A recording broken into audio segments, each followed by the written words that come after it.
Hi. Hey. Kids Club meeting for December, even though it's January. I hope everybody had a really good Christmas break. The book is Alabaster Shadows by Matt Gardner and Rashad Doucet. Matt is right here, live in person today, and Rashad is there on the internet. Hello, on the internet. Hey, what's up? We've got a kind of a thin crowd today because it is kind of raining outside, and it's the last day of Christmas break. So gotcha. So it's just we'll have a kind of a calmer chat this time. That's fine. What? I said no worries. All right, very good. Very good.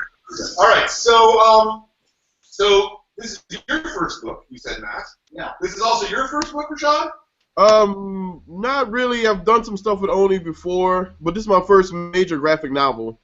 This is major work. Cool. Mm-hmm. So you guys want to talk maybe a little bit about what your motivation was, like where the book came from, your ideas, and we'd love to hear from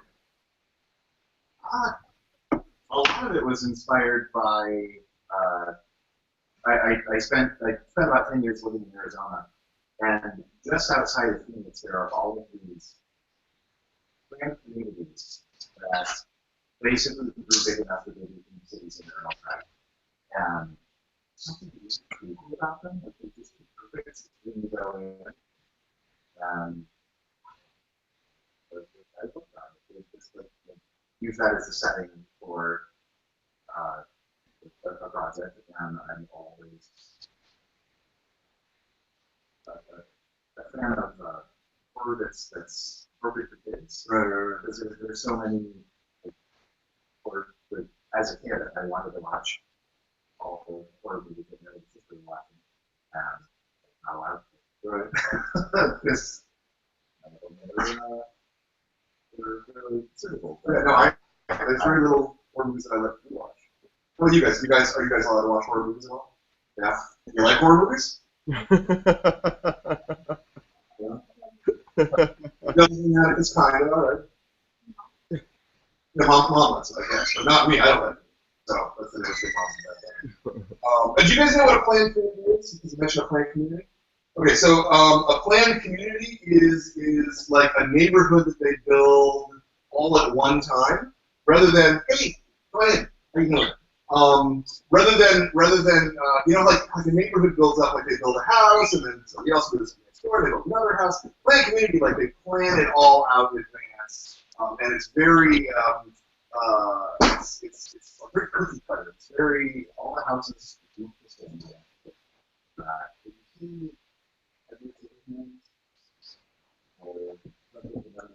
Just a good example, but very suburban looking. Yeah, like it's here. Every building looks different from the one next to it. Like it's like that. It's all that's not where you are. That's all buildings. I went to one of them that it's based on, and took a bunch of pictures that Rashad uses reference, and I felt lost.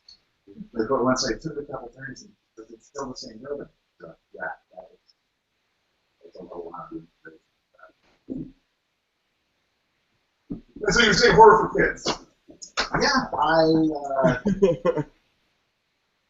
that's.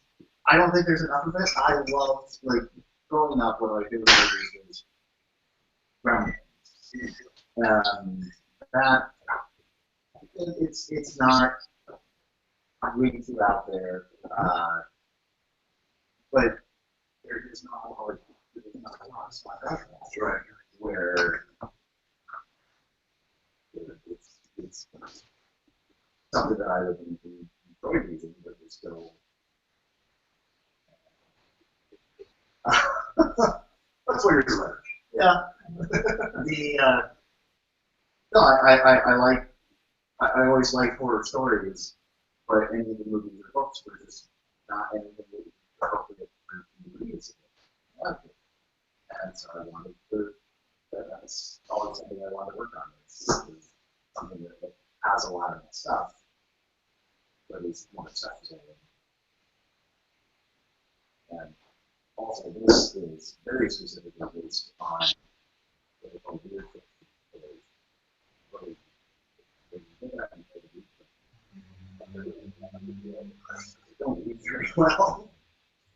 And so trying to adapt that for more modern thing also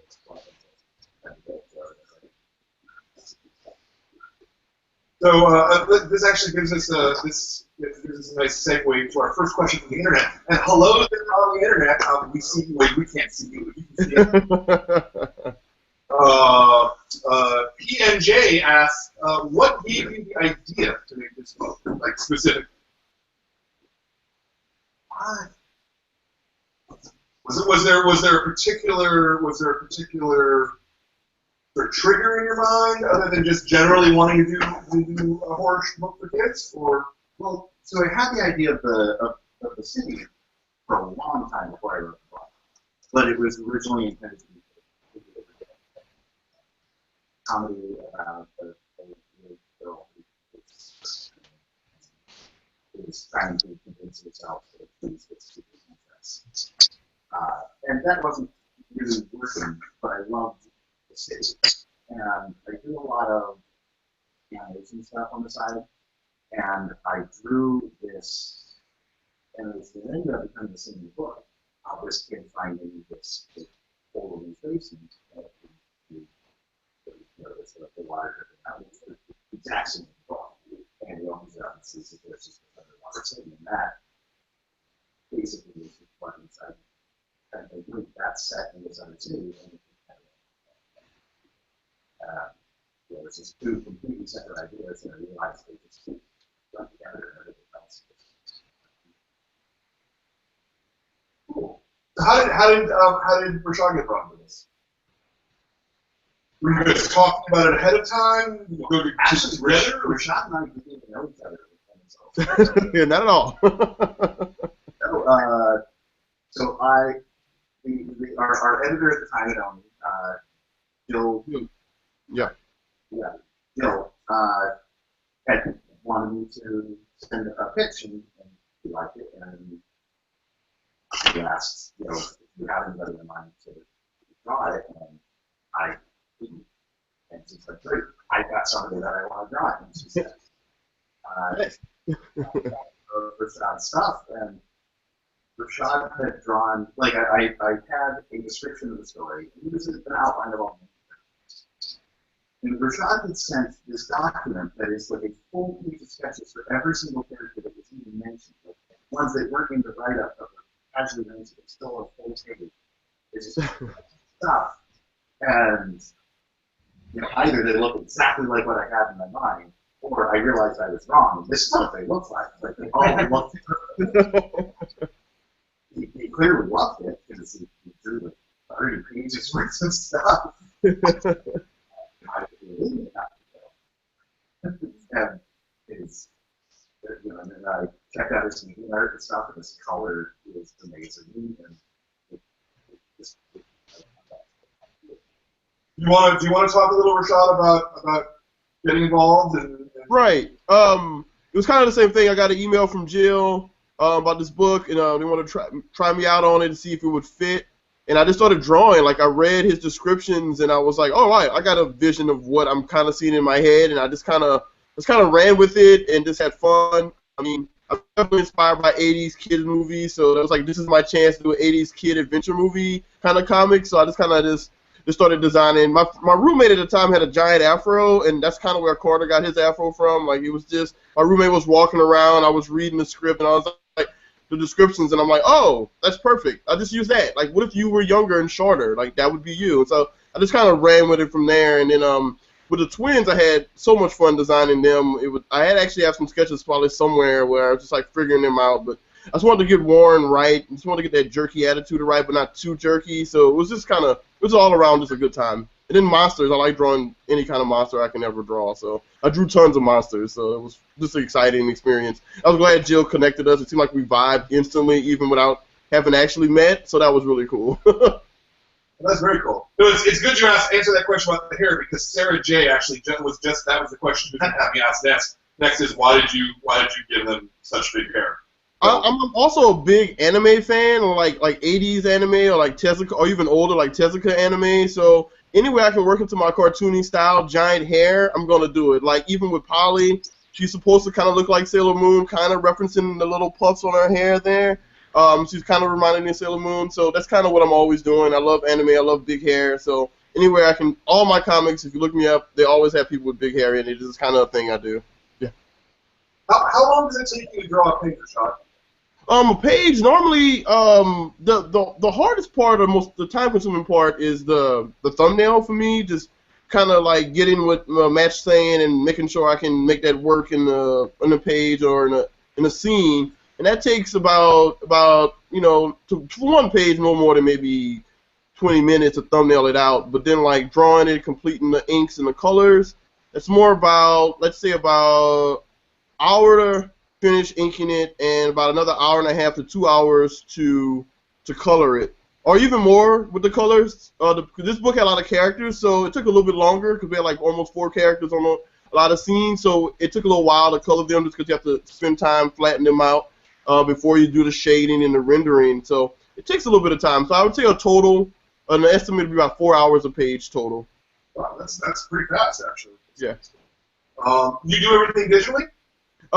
This book, the original sketches, I draw in blue, and the original sketches were traditional pages I just scanned in, and just scanned them into the computer, and then everything else is all digital. So the inks, the colors, and everything else you see, that's all digital. Yeah. I use a program called Manga Studio, and that program I do all my inking in that, and then all my coloring in Photoshop. Yeah. Yeah, I really love the coloring in that particular. Oh, thank you. Thank you. Color, brightness of it, I don't know, I thought it was very nice. Hopefully the rest of you guys. I didn't say anything, right? Yeah. What did you say? I'm sorry, what did you say? I couldn't hear you. I have a question about Yeah, go ahead. I can barely hear you, so just talk a little bit louder. Or, yeah. why did you decide to make everything villainous or evil, purple or pink? Why? Wait, can you repeat that for me? Why did what? Why did you decide to make everything evil in the story purple?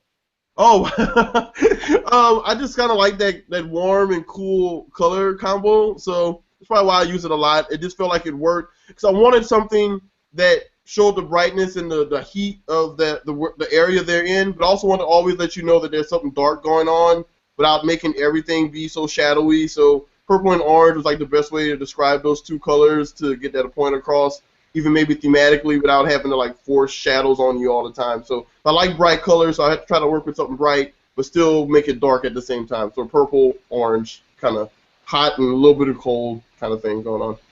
Yeah. You know, it's interesting because it is a scary book, but it's so bright.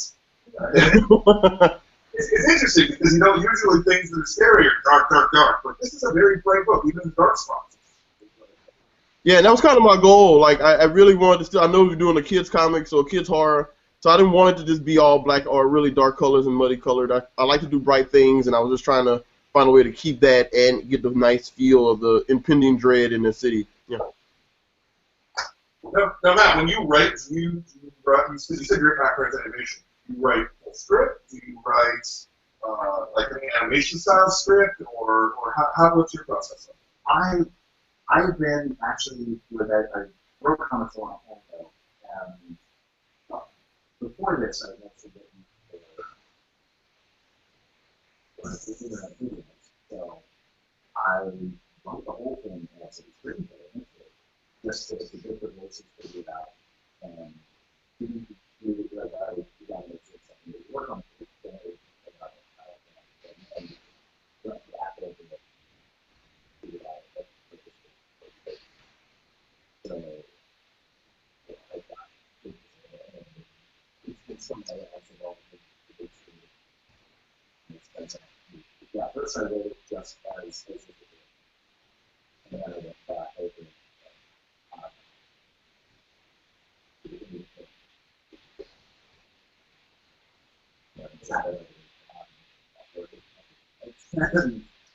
But did you send him the thumbnails as well? I did not. Because I like the selection of the money, but I just wanted to make sure that it fits on the page, and then we can I think Jill sent me some of your original sketches though at some point. Like I don't remember when, but I saw something you had kind of doodled down at some point early on, but I can't remember what it was. Before you were involved, I was drawn out a fairly powerful of this team. They would go to the office and find it on it after. So I wasn't sure if I was the pencil I did. That's very, very slow drawing. There was a portable sequence that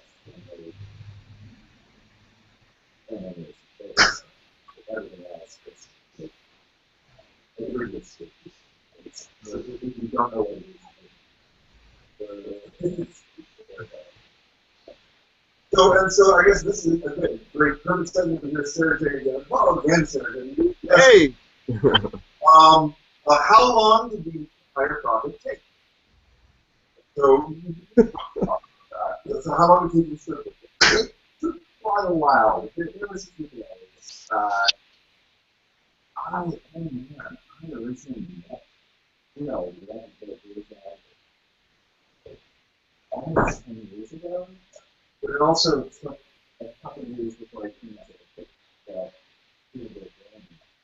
because they, at the time, they didn't look things to be like that. And they weren't looking for it. I was working on time like that. And it was about 2 years before I really came up with something like that. I got it. And that's when the child got brought. Right. And like it took me a while to draw it too, just because I really wanted to spend as much time as I could. I normally work really fast, but two things were going on. A lot of life changes were going on when I started drawing it, so it was kind of crazy.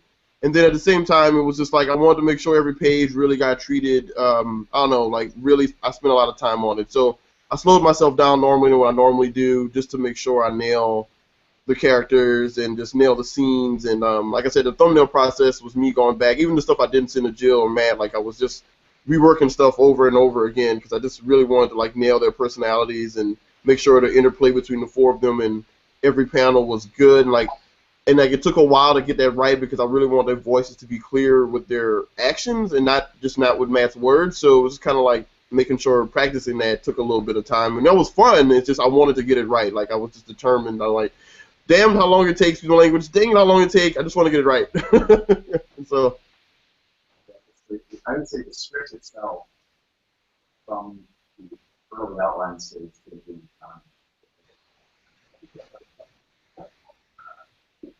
and even after that, there was still plenty of tweaks that are sort of have you drawn this page yet? I'm taking it. But yeah, it was I moved twice during the process on, so I did too, actually. So, yeah, changed jobs, moved. There's a lot of stuff going on in between the books when we were working on it. So a lot of life changes happening at the same time. Yeah. Can you guys in the audience, can you imagine working on something for an entire year? Yeah, Atticus can, yeah.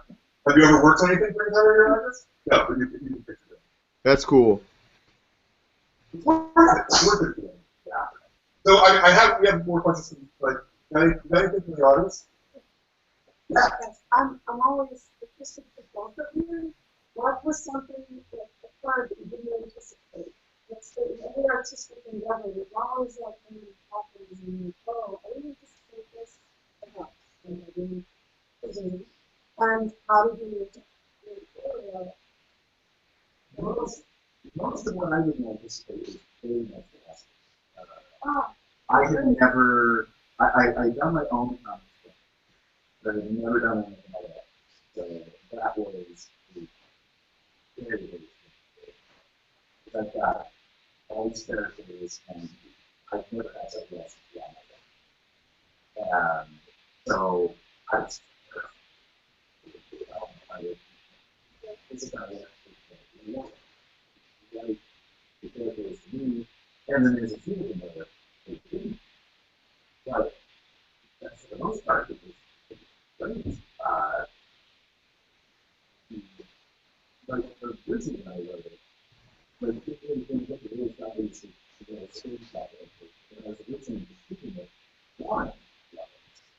think that the first thing that's a good thing, and then I think this not it was all basically everything boring because it's the way he builds himself is just like and it's just it works. I like to say that everything but I really good. And just the act of I'm also used to writing this with so there's a rough film, there's notes in there, and so having to remember dates, I have to put this stuff down that I wrote. So that was really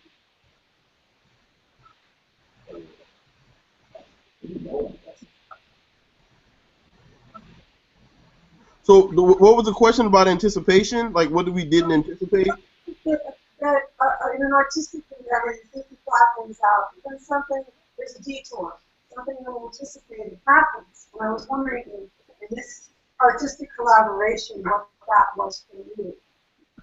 Oh, well, I think we worked pretty well together, if that's the kind of question you're going for. In terms of artistic things I didn't, anticipate was I never before drew that many characters at one time, and drawing them in panels, it was the fun part because they all had this great dialogue, and I was like, I wanted to make sure that that it flowed correctly.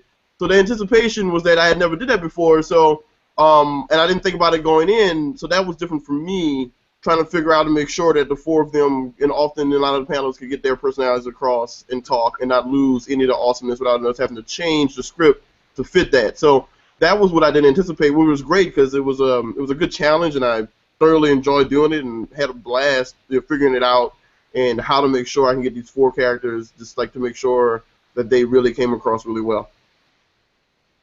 I think it very much did. I just want to sort of pause here for half a second and welcome everybody who showed up the last couple of minutes.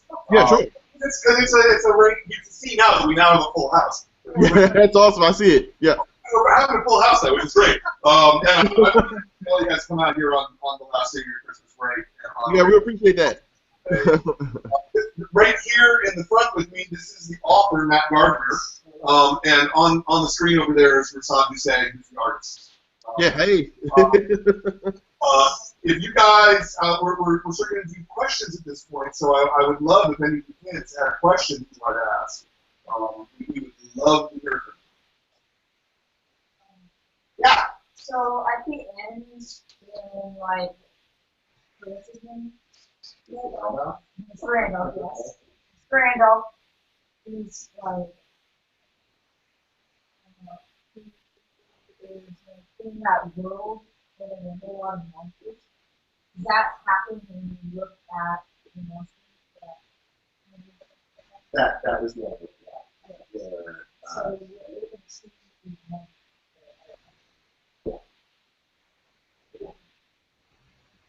Do you ever recover from looking at the monsters? Wait, can you repeat the question? I couldn't hear that one. Do you ever recover from looking at the monster? That's something that I get an opportunity to do more of them. That's something that I want to I hope so. That's like a nice segue for the question from Kim Burley. Burley, I hope you pronounced your name right there, Kim. Kim Burley asked, will there be a sequel? I hope so. Yeah, we want it to happen. I'm working on it. We've tossed a couple ideas back and forth, and the main focus is just on getting this one out. But I have several notebooks just filled with ideas of where I want this to go. So I'm ready. How many do you think there could be? In my mind, I feel like it's five. Wow. But I'm not sure because I've never. This is the longest thing I've ever written. Didn't get around. When I'm writing, I tend to come up with even it's another that just ends up being bigger and bigger. So I won't know for certain until I get further along, but that's kind of it. Now, would you guys want to read 4 more of these? Yeah. Yeah. All right. Woo. Heck yeah. Nice. You guys like yeah? What was the idea from nobody? Oh, the guy in the game? Well, Brian, could you repeat the question? What was it? What? What was the idea from nobody? Yeah, I didn't know. I couldn't hear it. I'm sorry. It's like kind of garbled on my end. Yeah. The man in Carter's dream. Nobody. What was the idea for him? Yeah. Man, you wanna? So he's mostly at this point he's kind of teasing the idea that there's more out there that he's not found yet. If I say like the biggest issue is if I say too much about the idea for him, that's pretty much the blind what I plan the next book with me. So I don't want to say too much. But the main idea is that Carter has discovered all this stuff, and he's going to prove that somebody else has already been. And what does that mean? It's constant.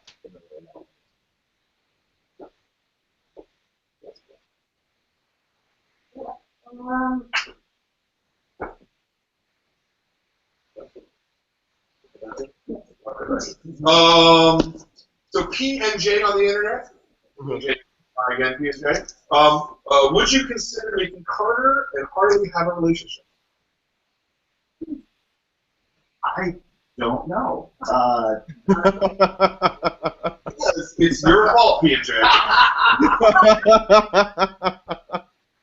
They're all just kind of friends right now, right? Like I don't know. It could. I guess it could develop into something, but I'd assume they're just not worried about it. I mean, there's giant monsters to deal with. So I guess that kind of trumps romance at the moment.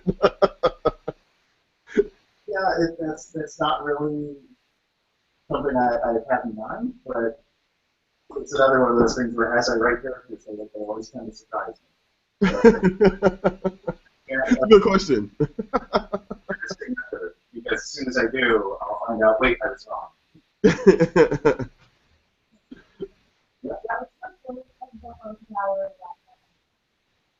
The art gallery, most of that is actually when Rashad was originally saw the description of the book and he sent a whole bunch of stuff to the characters.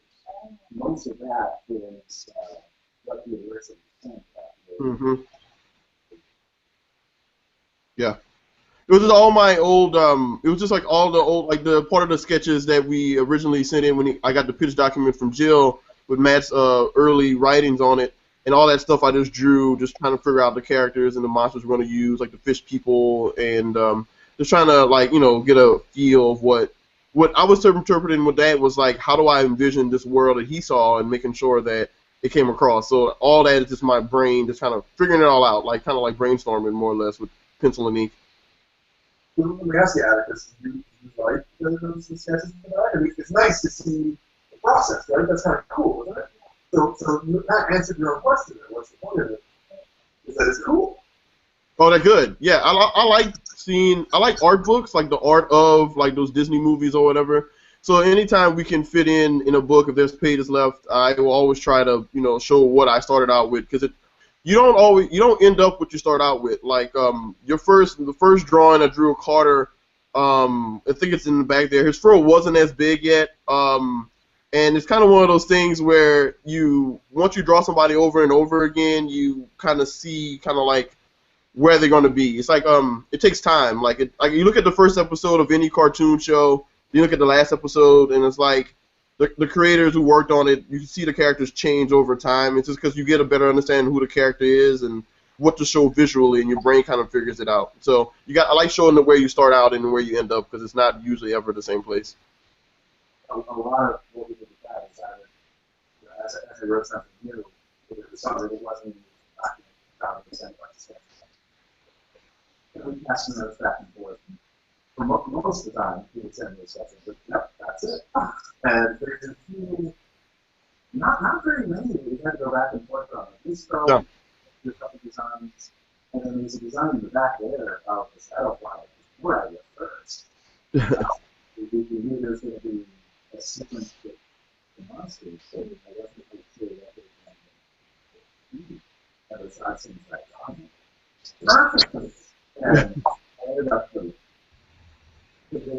being with so much more than I expected to get to.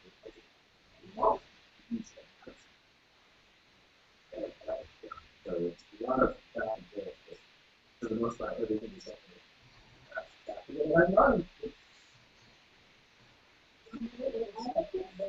About this in general, project like the role I missed the question. What was it? to me, it was about water. The water world? Like what more about it or This, why you chose to make it a water world and not a different.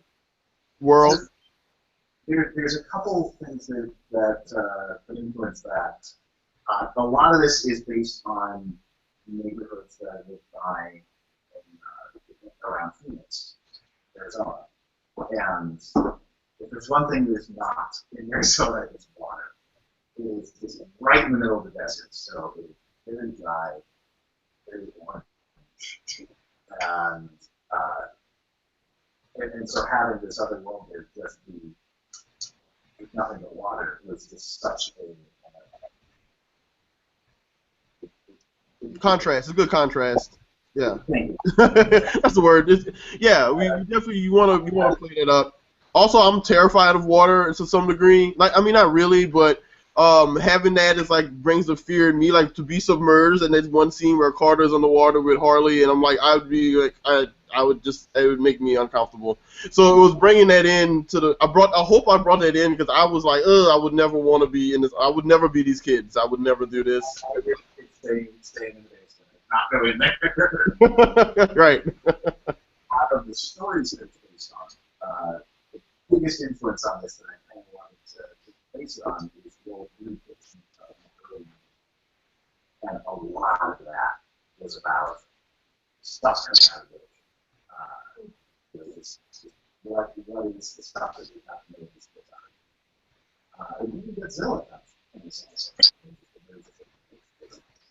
There's so many great classic monster stories that are. There's a lot of where it comes from space, but then there's a lot of where it's already.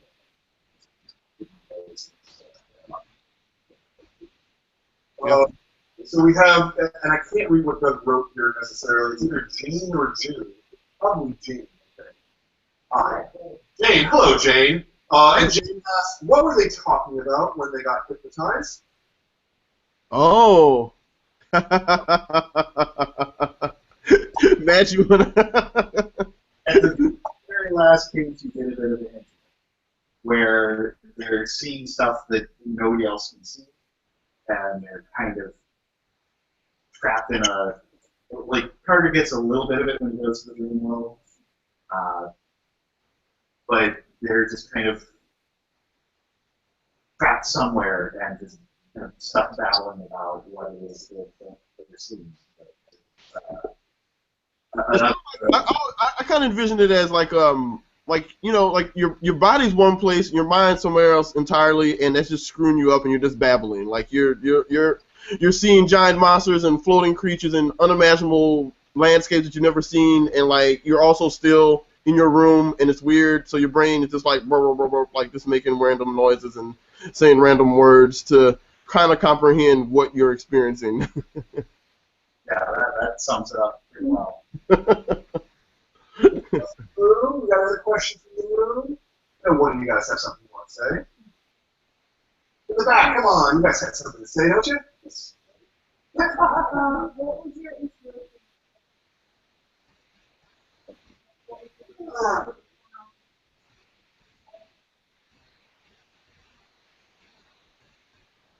There's a lot of inspirations in there. The town is, so I spent about 10 years in Arizona. There's these town communities there. They build it all at once and all the buildings. That was the inspiration. That was kind of really cool. grew up in a place where all the buildings look different, so you go somewhere that they don't get lost. A lot of the characters have their own inspirations. Harley is unmistakably based on my sister. And probably the same son, maybe. I was almost a little guy.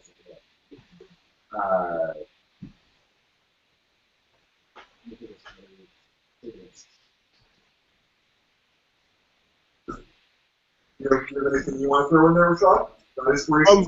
Well, inspiration, yeah, I do. I have a good bit. Like I brought up earlier, I like big hair, so any 80s anime would think characters with big hair, that was fun. Goonies, Monster Squad, that's what I was thinking about. I love Monster Squad, or even, what's the movie, The Sandlot, like, that was inspirational for me thinking about that. Just kind of like nailing all those adventure kid movies that I liked a lot, and I still love a lot, and bringing that in to the characters, and drawing big hair. And Sailor Moon, like, of course, with Polly and all that kind of stuff. Like anime and cartoons, you can just merge them, American cartoons and anime in the 80s, and just like make a sandwich. And there you go. That's what I was thinking the whole time. Yeah. One specific scene that folks on the scene with them in the hallway where when I was really little, I think it was in first grade, kindergarten, there was a tornado that right outside of the school, and the school didn't have any. So they're not necessarily sitting in the hallway and all that. Out of the windows, that was terrifying. And so that was very much kind of an inspiration for the scene where they were all over the house. Tweet. Well, obviously, nobody says that there's that, oh, there are monsters everywhere. Nobody seems to be doing any service. I missed it. I can barely hear the question. What happened? What was the question? How come when nobody in the dream world says that there's monsters everywhere, but Dudley seems to be the only one that's noticed them? Oh, things to be revealed. Yeah, and a lot of it is even if people have noticed that nobody's going to believe them, so they kind of assume that they're wrong. That's one of the ideas is that these kids have seen monsters, but they tell anybody that, but they listen. So a lot of it is just everybody's kind of afraid to say anything. Also, Dudley has, since there are actually, this is something we'll go into a little more, but there are actually monsters under Dudley's bed, so people are not more directly close to them than the others. Does he have like another thing, like certified basically? Does he have like another one? Maybe. That's going to be something we absolutely got. Our adult in the back? You guys have some kind of secret plan as far as all these like things that are going to be revealed. Is there like a set of index cards locked in the drawer? Is there like a giant map on the wall with like colored markers? Is there like I've got a corkboard with a whole bunch of post-it notes on it. A corkboard of post-it notes. That's one of my things is I wanted to make, and this is partly why I took so long to write, is one of the things I always hated is like a mystery reading, and by the end of the year, it doesn't make sense. I don't believe that was what was going on. So I had to make sure that I knew what was actually going on in the background before I wrote the book with the kids investigating it. So I didn't, as a writer, I don't know that eventually. It's just not. So yes, there is. I do have kind of a map of what's going on. There's a document I sent to the crowd with the backstory. It's like, here's the stuff that's not in the book, but here's what's really going on. We're going with this. And it's good to have that.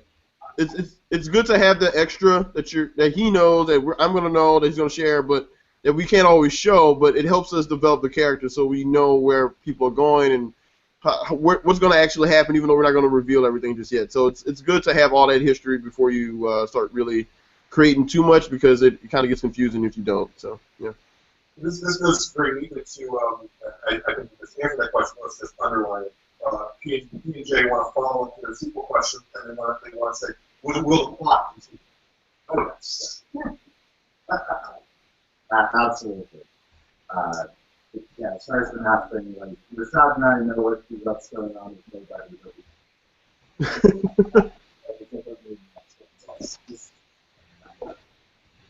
Go on. Two things that there was a question, curiosity that drives the reading to keep going, and all those little, I think the craft of figuring out where Rocket hits and how strongly do things and small things or whatever. That seems very challenging. one of the things that we have figured out is in the storytelling discussion is since this is uncovering mystery, we decided that basically not as much as investigate it. We were creative in the that is we're learning all this stuff. Pieces very necessarily something. But I think we're not here to talk about it. Yeah, that's what we have.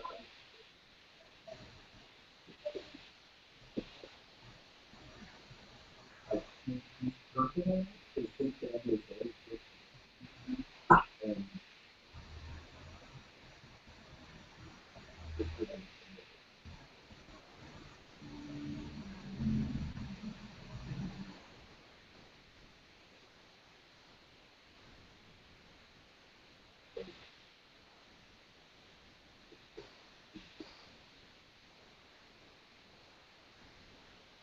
You guys will all sound okay. Yeah, I couldn't hear anything for a few seconds there. Sorry if I missed anything there.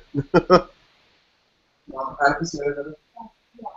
Is nobody like yeah, sorry, a person is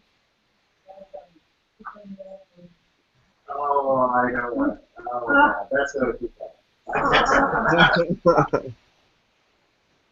Wait, I'm okay. Go ahead. Yeah. All right, so you'll be able to answer this one, Rashad, because I think it's maybe a little more easy to cover. Okay.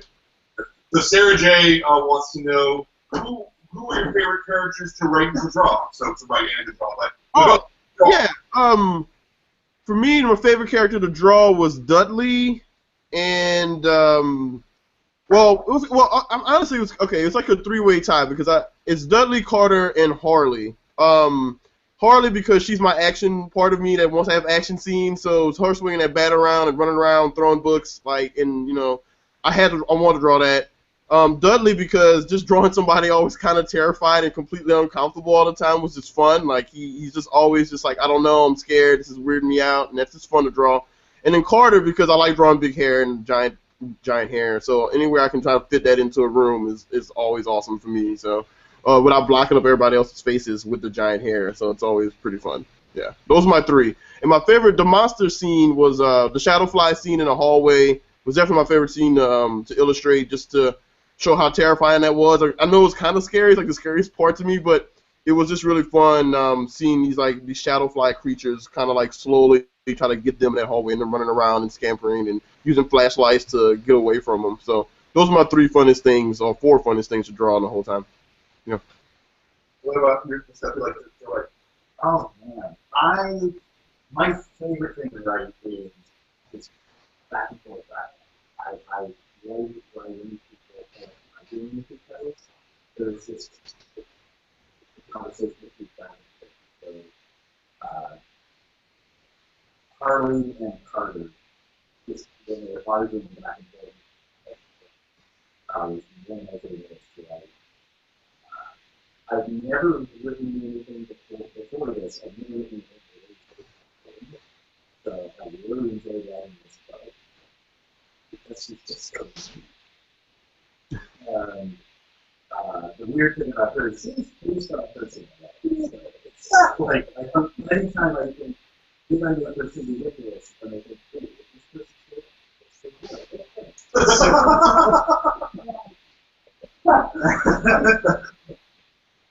And so that's always been kind of my guide on it. How I thought through flowers. Oh man, depending on what you ask me this question, I will come up with it. I really love also writing learning by arguing with each other because that is convincing. Just to kind of put it out there and always thinking that it's tough to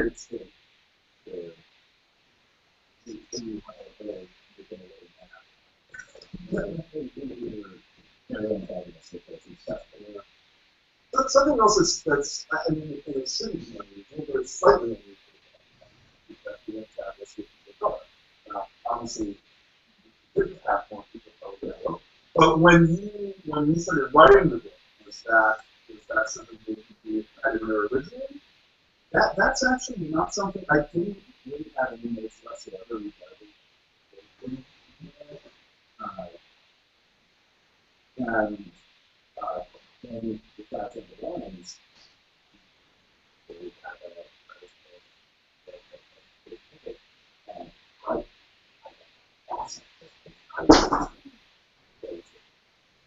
I wasn't thinking of it. I'm glad that works to the music are things that we can having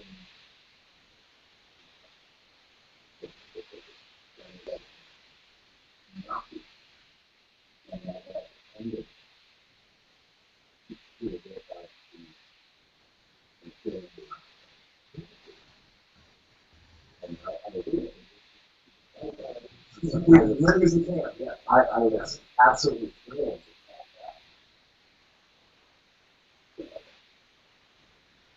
You want to talk about that a little bit as well? No, I missed bits and pieces of it. What was the question? So I just. It's actually kind of more of a statement than a question that it's relatively rare to have protagonists with color children's books, and you know. How important do you feel that it is?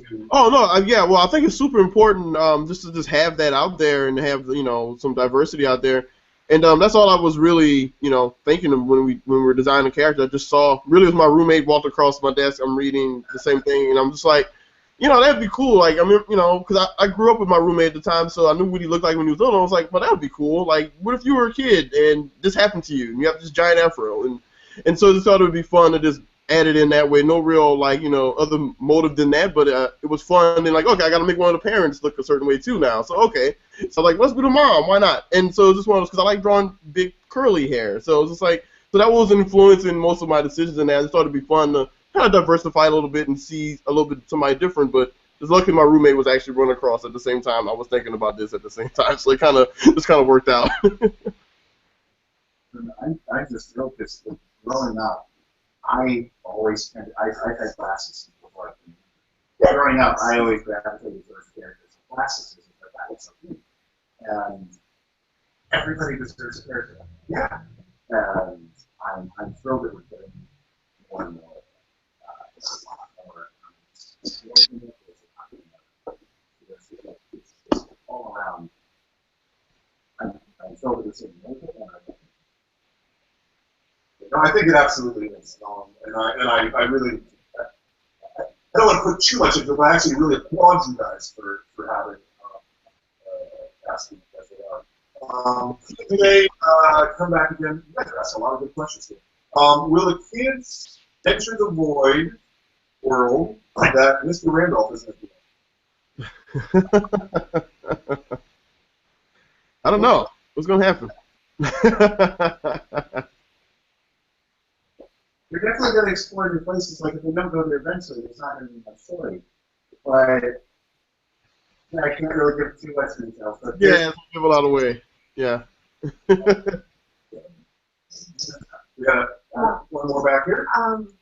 Just at the end of your series, you should take a picture of that portrait and put it in the back. And the other thing was just a suggestion, if you think therapeutic resolution, perhaps to anonymously mail a copy of this to your Miss Trump. Anonymously.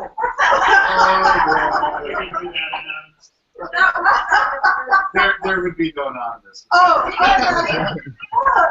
Right. No, because sometimes surprisingly enough people don't recognize. They just like, what's this? Yeah. What's this? Like that. What's this? Right. What are all these children? We did a comic book.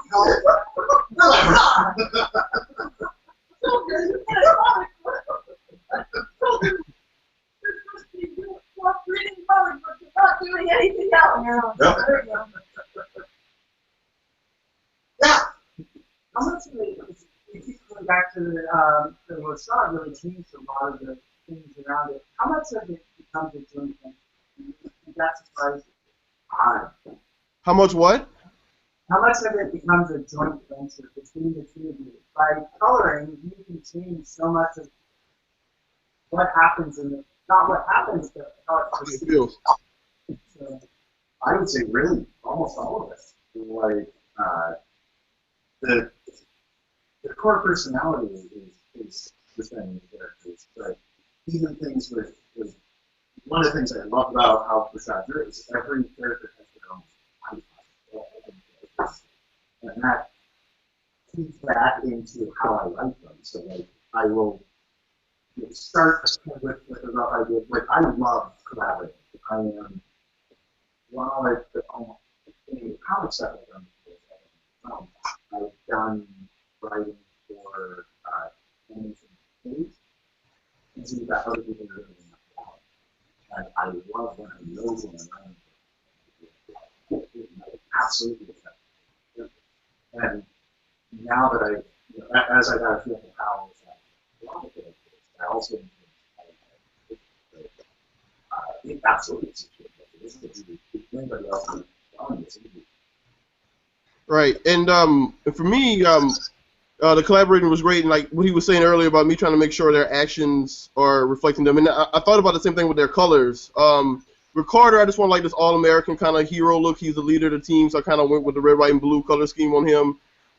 With the twins, I wanted to make sure they're alike but also different. So I used the same shade of blue in like Harley's like jumpsuit and like in Warren's pants, or their same shade of blue to let you know they're unified but they're different. And then of course their hair color. And then thinking about with Dudley, I don't know, like with him, I saw him as a blind like instantly, and I just wanted to make sure he didn't like get lost with the other two characters, and like making sure with the twins that make sure he still stand out a certain way, but make his colors not too bright to where he kind of stands out, because I didn't want him to be stand out because he would be in the back, always kind of worried. So it's like picking the right colors, like it's more subdued, and I was definitely thinking their emotional states to some degree when choosing the colors for them as best as I could. And then when I drew them, I wanted to make sure their every action, like Warren is constantly kind of always like disgusted, second guessing things, and Harley's usually pretty more confident, ready to punch things kind of attitude, and then like Carter's always like inquisitive because he's an explorer, so he's always got his eyes kind of wide open and making that mouth shape where he's kind of like figuring it out and like thinking about it. And with Polly, she's just like my little sister when she was little, so she just runs around, make a bunch of noise, and so that's just always fun. Like it's like a tornado of emotion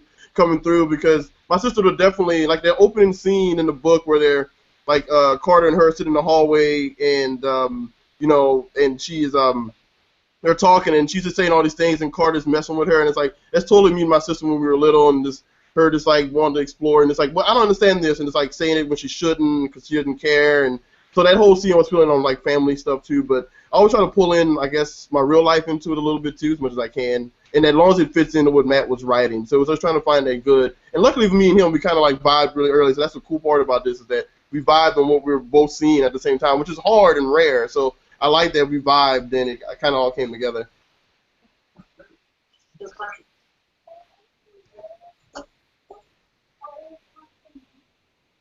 Why does the little sister always have her mouth? Why does little sister have what? Wait, I missed it. Why does little sister what? Sister always have her mouth open, Rashad. Because she's always making noise. I always feel like she's just making a lot of noise. That's the answer. She's just annoying to some degree. There's not very many parts where she's not talking. Yeah.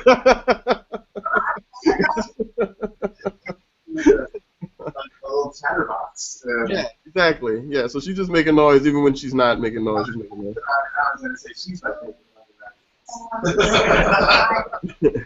noise. All right. Well, we're almost out of time here. Do we have any last questions from the room before I go to this final question from the internet? Anything else from the room? Children? No? Don't be shy. Yeah, come on.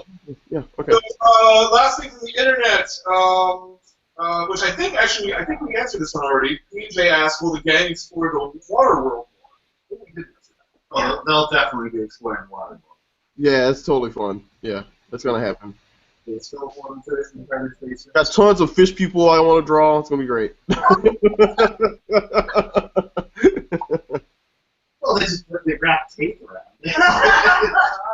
Will the parents ever notice that there's a leak in the basement?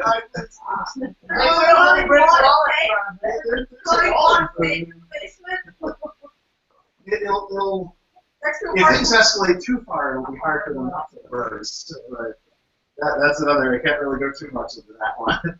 I mean, but if you had a daughter like Polly, you wouldn't listen to all the stuff she said anyway. She'd be like, of course, she's imagining things again. Of course, there's water in the basement. That's my okay, Polly. Go play.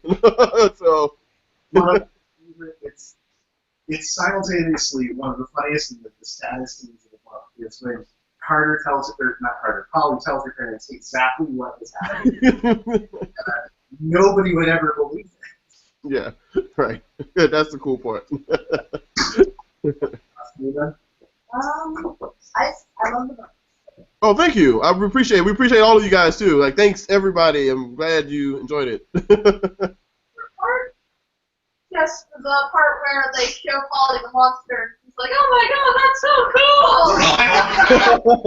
cool! That was one of my favorite things to draw too. Like I just saw her be like, woo, like cool monster.